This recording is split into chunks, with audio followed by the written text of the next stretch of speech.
So the next is in this video we are going to see part B problems from December 2018 F1 question paper. Okay, so here a 40-meter long weir is divided into 12 equal bays by vertical post, each of 0.6 meter wide. Okay, they have given 40-meter length.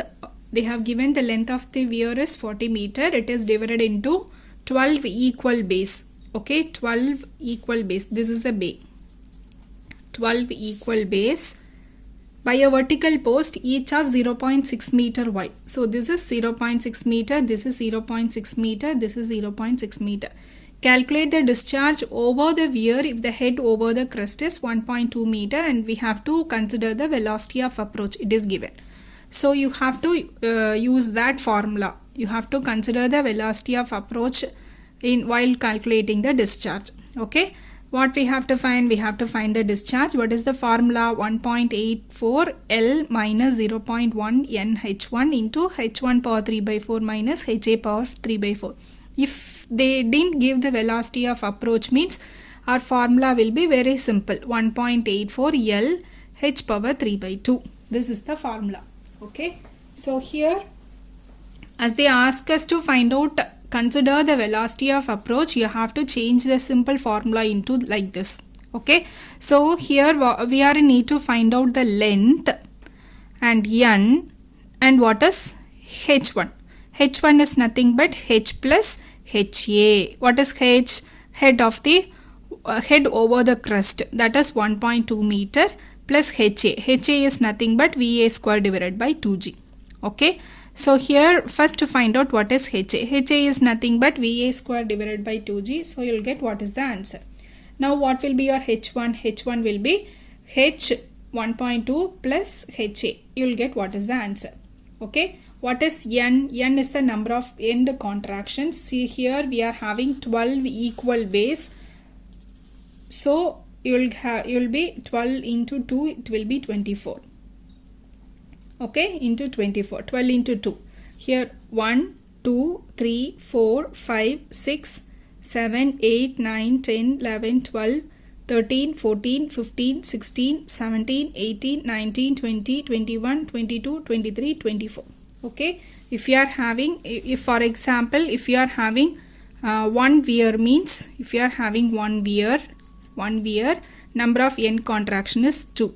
Here 1, here 2. Okay. We all understood. If you are having one weir, means number of end contraction is 2. If you are having two weir, means number of end contractions will be 4. 1, 2, 3, 4. Clear? So here it is 12 equal bays. Then it is 12 into 2 is equal to 24. Okay. So here the length L is equal to, so 40 minus 11 into 0.6 will give you what is the length of the weir. Now what we have to do, you have to substitute all the values so that you'll get what is Q. That is your discharge. So clear. So here we are having two formulas, that is finding out discharge without velocity of approach and with velocity of approach. Okay, with velocity of approach and without velocity of approach. Without velocity of approach means you can use 1.84 L H power 3 by 2. Okay, if you are considering velocity of approach, means your formula will be 1.84 into L minus 0.1 N H1 into H1 power 3 by 2 minus HA power 3 by 2. Okay, your formula will be turns like this. What is here? What is H1? H1 is nothing but head over the crest plus HA. What is HA? HA is nothing but VA square divided by 2G. This is your answer. Okay, this is your formula for finding out the discharge without velocity of approach and with velocity of approach. This is the Francis formula. Okay, the next problem. A reservoir discharges through a sluice gate of 0.915 meter wide and 1.22 meter deep. The top of the opening is 0.61 meter below the water level in the reservoir, and the downstream water is below the bottom of the opening. Calculate the discharge through the opening and the percentage of error if the opening is treated as a small orifice. Okay, you have to find out the discharge through the opening, as well as if you are treating that orifice as a small orifice, what is the percentage of error you have to find out. So sluice width is given, depth is given, and CD value is given. So the discharge, what they have given, the top of the opening is 0.61 meter below the water level in the reservoir. So this is your water level. This top of the opening is 0.61 meter. Okay, and the downstream water level is below the bottom of the opening. They have given the downstream water level is below the bottom of the opening. So below the bottom the water we are having. So this H2 will be 1.22. What is 1.22? That is the depth of the opening, it is given in the problem. So 1.22 plus 0.61 will be your H2. What we have to find? Discharge through the opening and the percentage of error. What is the formula? Discharge through the orifices 2 by 3 CD B root of 2G H2 power 3 by 2 minus H1 power 3 by 2. This is the normal orifice. Discharge through the orifice formula. So if we are taking that as a small orifice, you have to find out the discharge. Then only we can able to find out what is the percentage of error. So Q through the small, discharge through the small orifice formula will be Q is equal to CD into A into root of 2GH. What is H? H is nothing but H1 plus depth of orifice divided by 2. Okay. So in the first case, that is discharge through the orifice cases, 2 by 3 CD, it's given in the problem. Width, it is given in the problem, root of 2G H2 minus H1. So you'll get one answer. Okay, and if you are treating that orifice as a small means, you'll get one discharge. What is the discharge? Q is equal to CD into area. Area is nothing but breadth into depth into root of 2G into H. What is H? 0.61 plus the depth of orifice divided by 2. H1 plus depth of orifice divided by 2. So you'll get Q. Okay. So what is the percentage of error? What is the percentage of error? So we got, if you are treating that as a small orifice, we have the discharge as 0.3276. If it is a normal orifice, we got the discharge as 3.239. Okay, percentage of error is 3.276 minus 3.239 divided by 3.276. You'll get the percentage of error is like this. Okay, this is a simple problem. Write down the formula and substitute it. All the values have given in the problem. Substitute and find out the discharge, and finally you have to find what is the percentage of error. Okay, the next problem is, it is a venturimeter for problem. A venturimeter 30 into 10 centimeter. This is the pipe diameter and this is the throat diameter. Okay, this is the throat diameter. This is the pipe diameter. Okay, it's provided in a vertical pipeline.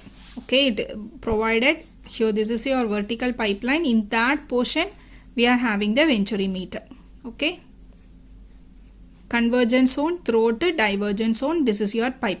So this diameter is 30 centimeter. It is given, and the throat diameter is 10 centimeter. It is given. Measure the flow of oil. So in the pipe you are having oil. It has a relative density of 0.85. The difference in elevation of the throat section and the entrance section is 0.4 meter. The direction of flow of oil being vertically upwards, it is given. What we have to find?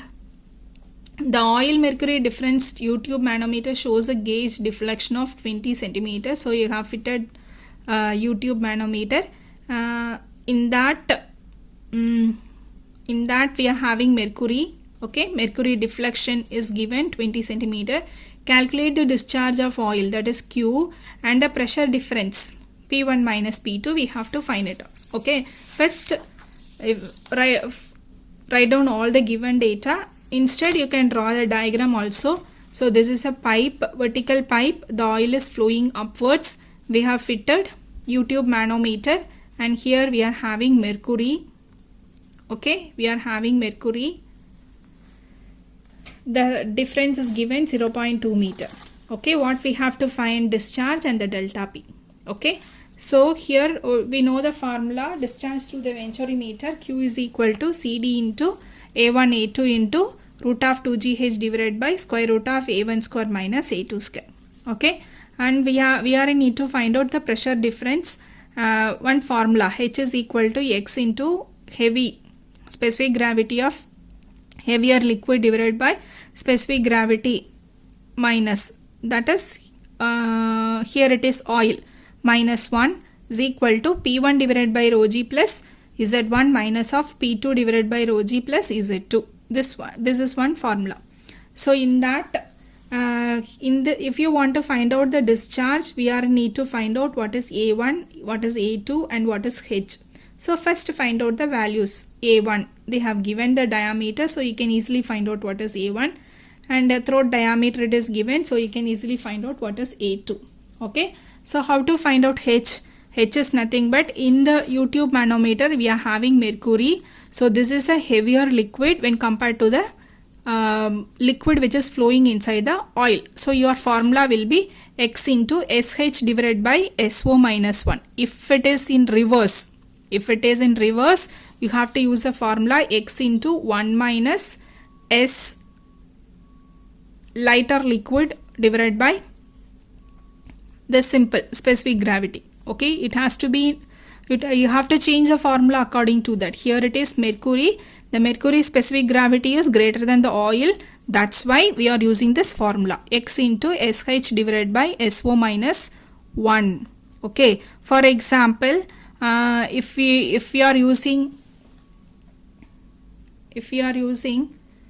here water, here oil means, okay, in the pipe it is water, and in instead of mercury, if you are using oil means you have to change the formula, 1 minus oil, lighter liquid is oil divided by water, specific gravity of water. You have to change the formula. Okay, so here in as the mercury specific gravity is higher than the oil specific gravity, you are using this formula X into SH divided by SO minus 1.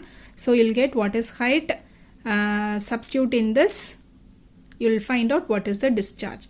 Okay, next we are in need to find out the pressure difference. So we know the formula P1 by rho g plus Z1 minus of P2 by rho g plus Z2 is equal to H. We know what is H as we have found it out by using the formula X into SH divided by 0 minus 1, and here P1 by rho g, P2 by rho g. In that P1 minus P2 we are need to find out rho g, we can easily find out the value. And what about Z1 and Z2? They have given in the problem, what they have given, the difference in elevation of the throat and the entrance section is 40 centimeter. So that is Z2 minus Z1. So from that you can easily find out what is P1 and P1 minus P2, that is your pressure difference. Okay, in rho what you have to substitute in rho? As the pipe is carrying oil, you have to substitute the density of oil, 0.85 into 1000. Okay, finally you have to write down the result. Clear?